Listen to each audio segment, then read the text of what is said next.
vaikai! Čiagi žvaigždelė, tikrai.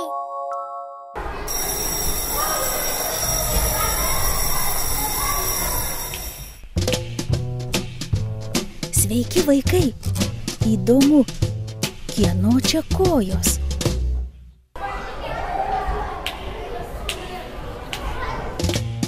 Ir kur jos eina? Sekime drauge jam iš paskos.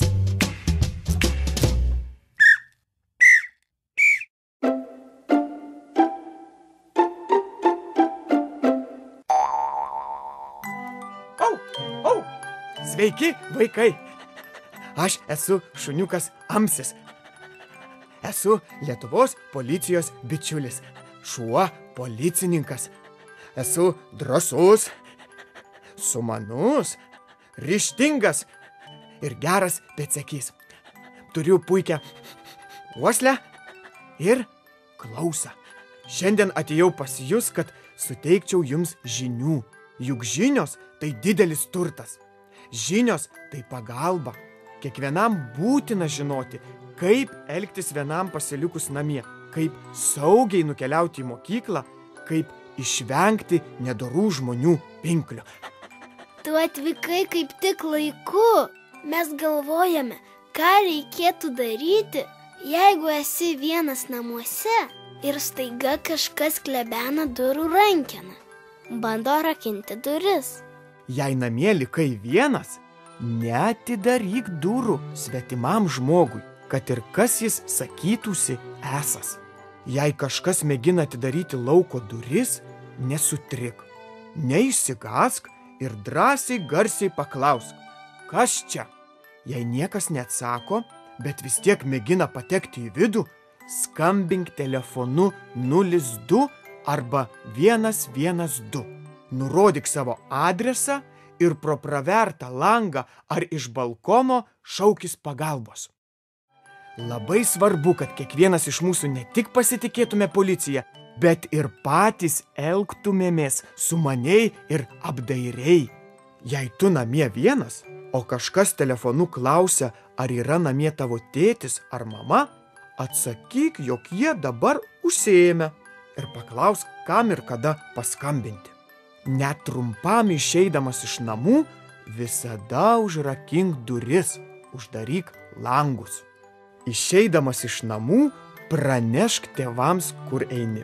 Parašyk jiems raštelį, kada grįši, kur tavęs ieškoti.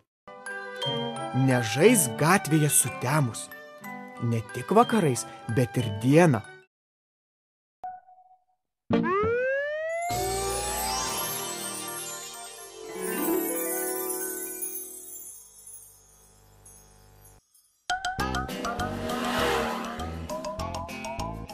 Mariau, ateik čia, spirk kamuolį, gaudyk!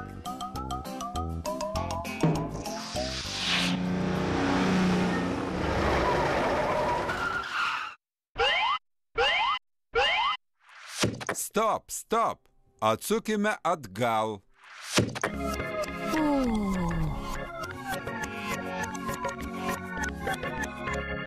Vaikai, nežaiskite arti kelio. Ir ypač vaikai neišdykaukite gatvėje. Būkite atidūs ir sudrausminkite vieni kitus. Elkitės atsakingai, kad būtumėte saugus gatvėje. Ar supratai? Supratai, labai gerai. Taip, o jūs vaikai ir supratote? Policijos bičiuli, šuniuk Amsi. Ką daryti, kai telefonu gauni žinutę, kad išlošei loterijoje, arba gauni žinutę, kad tavo tėvai pateko avarijon ir jiems reikia pinigų? Au. Tai telefoninių sukčių žinutės. Nereikia į jas atsakyti arba vykdyti tai, ko jie prašo. Au.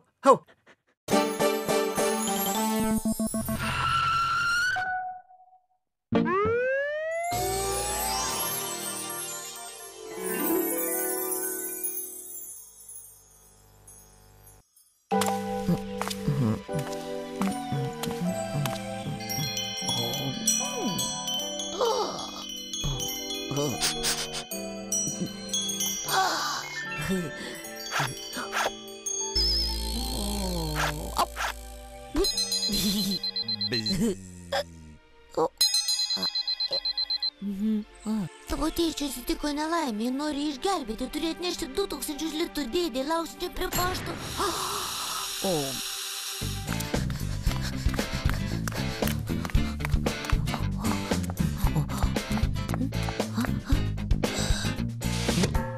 Sustok, nusiramink. Tu turi telefoną ir gali pats paskambinti tėčiui arba mamai ir paklausti, kaip elgtis, ką tu turi daryti. Vaikai, nieko nepasakokit ir neatiduokit svetimam žmogui nepasitarę su tėvais. O jeigu nepažįstamas žmogus prašo pagalbos? Niekuomet nenumanai, kokie nepažįstamų žmogaus planai. Kad ir ką tau bekalbėtų, nedera aklai tikėti. Nekalbėk su nepažįstamu žmogumi, neimk iš jo jokių dovanų. Pikta linkinti žmogus gali priversti tave daryti tai, ko jis nori.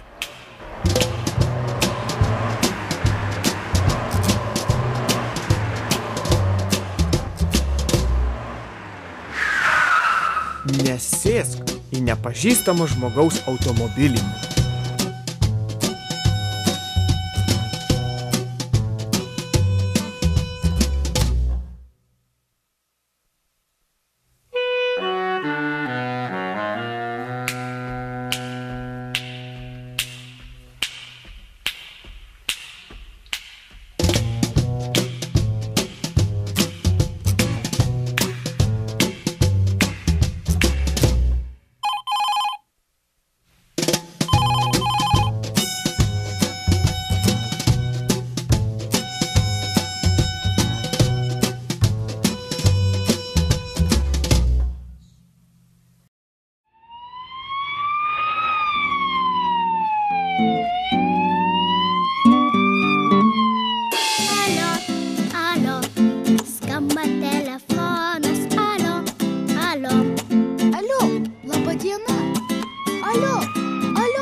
Šiandien apsilankiau Vilniaus greitosios medicinos pagalbos stotyje ir pakalbinau direktoriaus pavaduotoją gydytoją Vandą Pumputienę.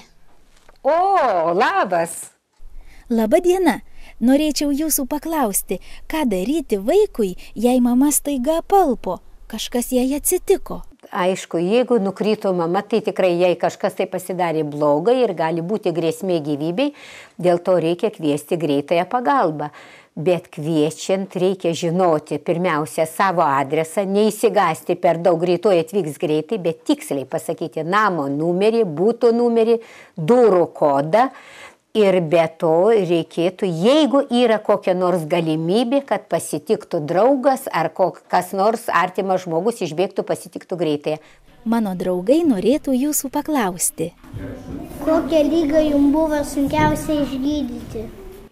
Sunkiausia išgydyta liga tai yra, kada įvyksta žmogui klinikinė mirtis ir atgaivinamas. Tai aišku, tai šalia esantis, dar įsijungus greitai pagalbai, gali padovanoti žmogui gyvybę. Kiek gydytojo mašinoje telpa žmonių? Greitosios pagalbos automobilyje telpa viso 5 žmonės. Priekyje vairuotojas, šalia jo yra dar viena vieta ir salone yra neštuvai, ant kurio paguldomas ligonis dažniausiai paguldomas ir dar 2 vietos sėdimos. Kodėl greitosios pagalbos automobilis kartais važiuoja su įjungtais švyturėliais, o kartais ne?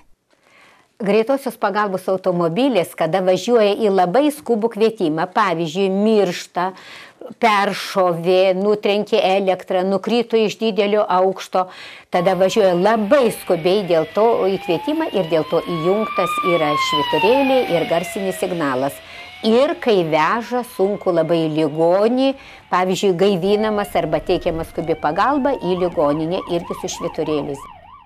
Mėly vaikučiai, kad jūs būtumėt sveiki, laimingi, kad tėveliai ir seneliai jumis džiaugtųsi ir mūsų tarnybai būtų mažiau darbo, norėčiau palinkėti, kad vieni likę be tėvelių, ypač susirinkę su draugais, neišdykautumėte su degtukais, su aštriais daiktais, kad neišdykautumėte čiulpdami čiulpinukus, nes gali patekti į kvėpavimo takus ir galite užspringti ir baigtis viskas mirtimi.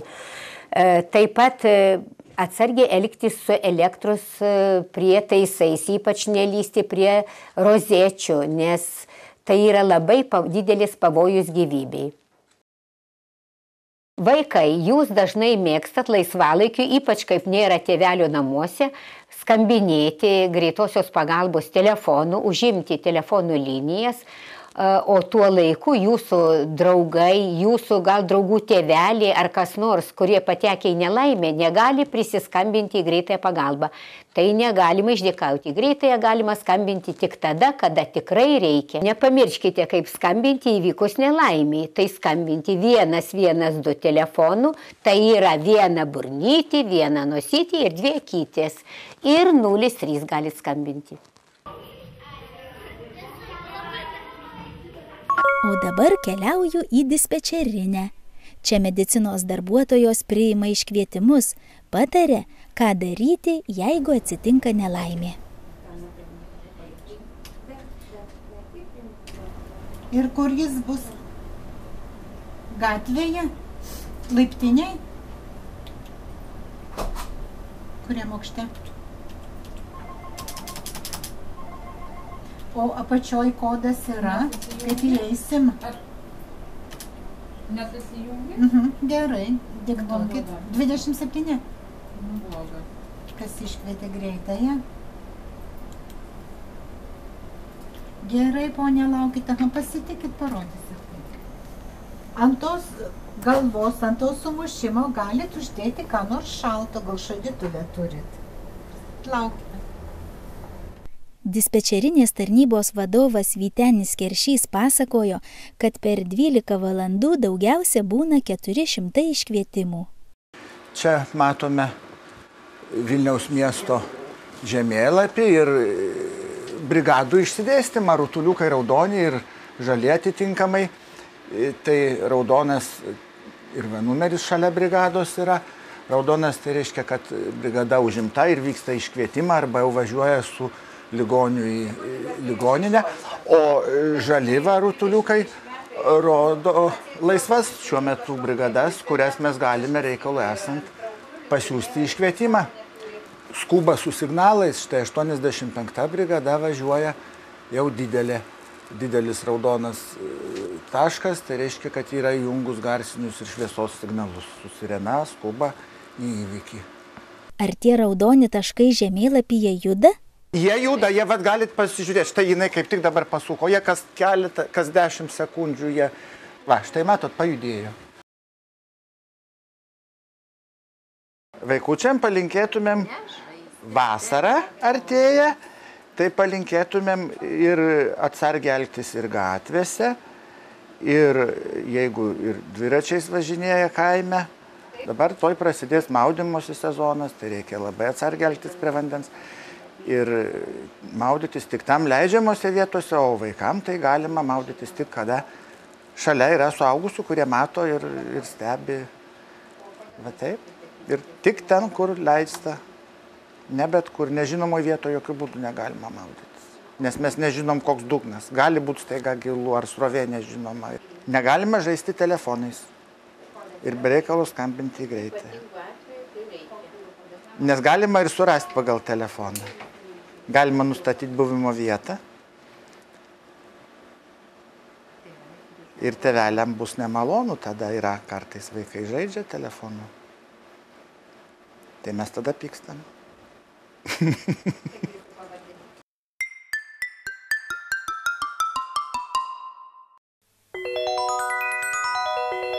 Žvaigždelė. Labą dieną. Labai smagu jūs vėl matyti teatriuke. Mano vardas Žilvinas. Aš esu Dalia. Mano vardas Arturas. Šiandien mes jums papasakosim istoriją apie pelytę. Apie mažą teatriuko pelytę. Ir didelę jos baimę. O pelytė yra iš teatriuko spektaklio, kad būtų linksma. Pažiūrėkit.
Ne-a.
Oi, bijau!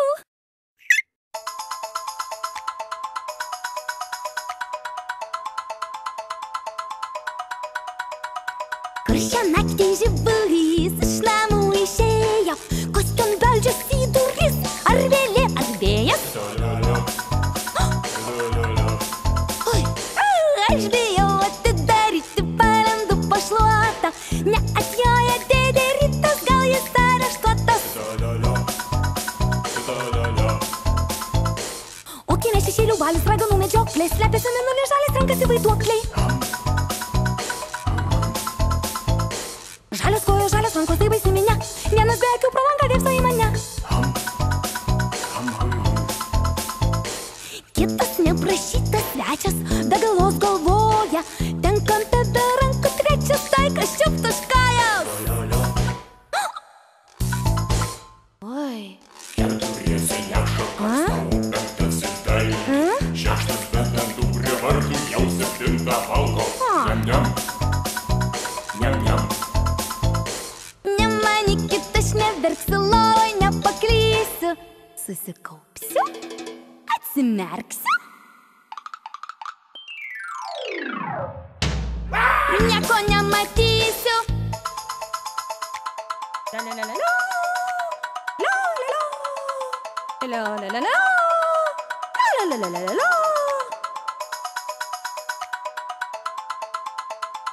Oi.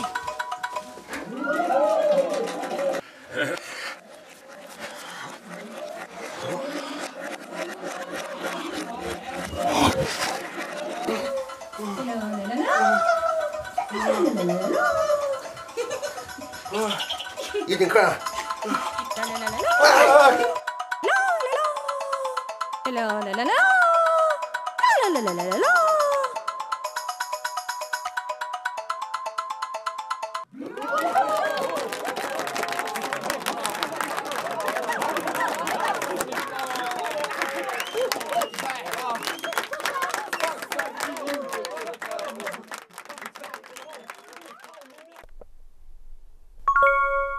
Mano mieli bičiuliai, kai liksite vieni namuose, prisiminkite policijos bičiulio šuniuko Amsiaus patarimus, o išėję iš namų būkite atsargus ir budrus, saugokite save ir kitus. O dabar jūsų laukia namų užduotis. Iliustruokite dainelę 112. 112 tai bendrasis pagalbos telefono numeris. Atsiminkite jį. Savo piešinėlius galėsite pamatyti mūsų interneto svetainėje www.žvaigždelė.lt. Taigi savo laiškus siųskite adresu televizijos laidai Žvaigždelė, pašto dėžutė 3535, pašto kodas 01013 Vilnius. Labai lauksiu jūsų laiškų ir piešinių. Iki kito susitikimo. Sudie, mano mieli bičiuliai.